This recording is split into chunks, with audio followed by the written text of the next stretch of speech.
Welcome to the Jamodi podcast. We are all surrounded by amazing coaches and leaders. So let's get an inside look at not just what they do, but how they do what they do. After all, becoming the best versions of ourselves is Jamodi, just a matter of doing it. The Jamodi podcast is powered by Sideline Interactive.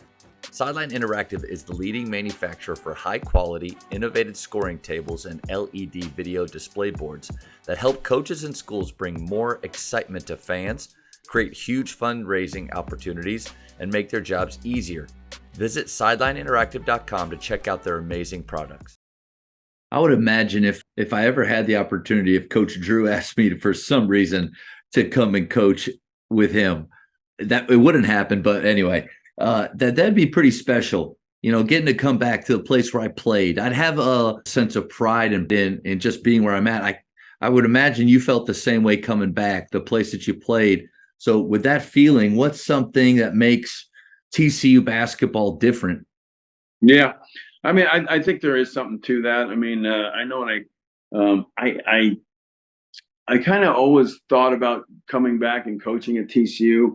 But as I got to Pitt and they were in the Conference USA and Mountain West, you didn't really think of it as much. Yeah. Then they got to the Big 12, but it all happened really quick. You know, you think you have it all planned, but it all happened real quick. It was like a couple days really that come into play. We were doing well at Pitt, you know, they had a good coach here, but just a couple things went wrong. They had some injuries. And all of a sudden, you know, I get the call, and it was. Everybody thinks like these things are all planned out, and you have this, you know, thing, and it's.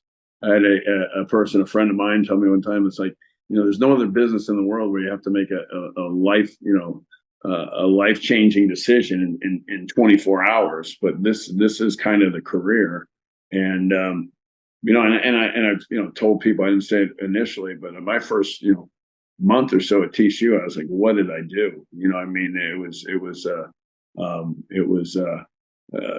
a lot of things I aware of, and you know, I hadn't really researched it. Everybody thought, you know, TCU, you knew the place. I mean, I only been back here a couple times. That's true. Yeah. For a football game. I mean, it's not like I came here and saw the fans, the crowd, and came to a game. I mean, you know, walked around in campus. I mean, it was an interesting, you know, month or two, but I tell you, we're going back to where we started.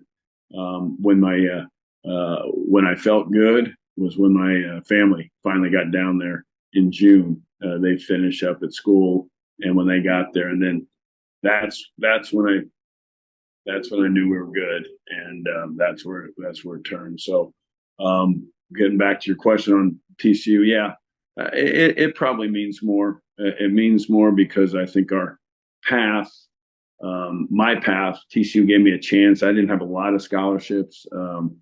They took a chance on me. It was a high level at the time, so it was really the highest level, Southwest Conference. But then our path and where we've gone in different leagues, and we've had struggles obviously the last 30 years.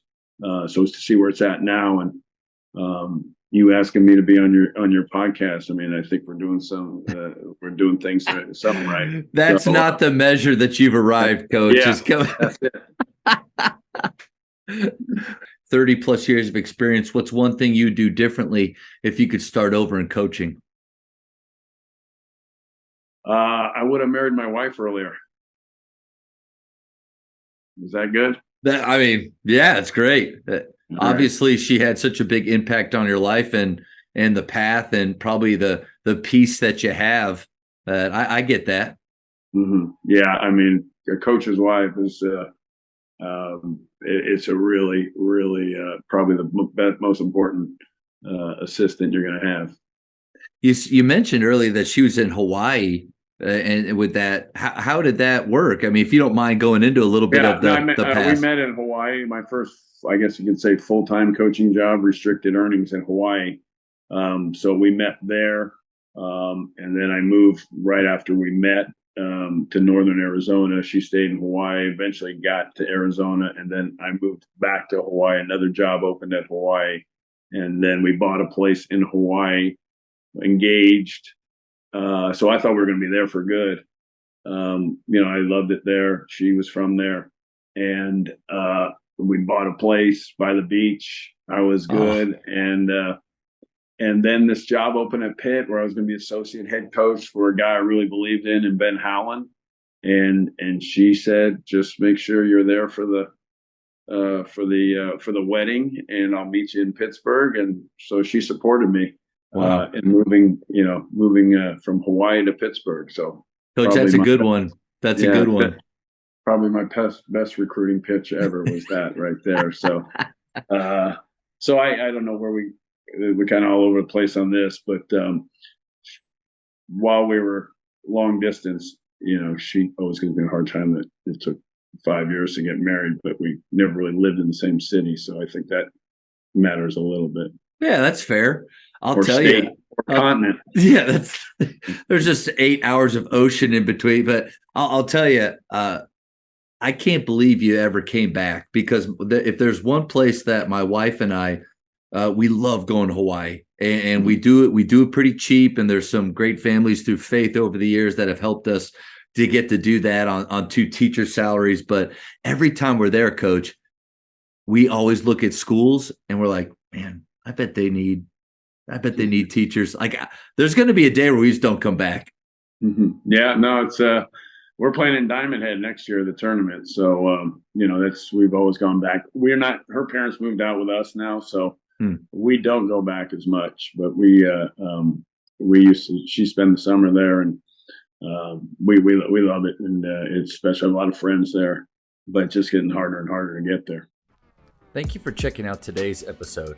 Please take a moment to subscribe to this podcast, share it with your fellow coaches, and find us on social media for what's coming up next on the Jamodi podcast. It's just a matter of doing it.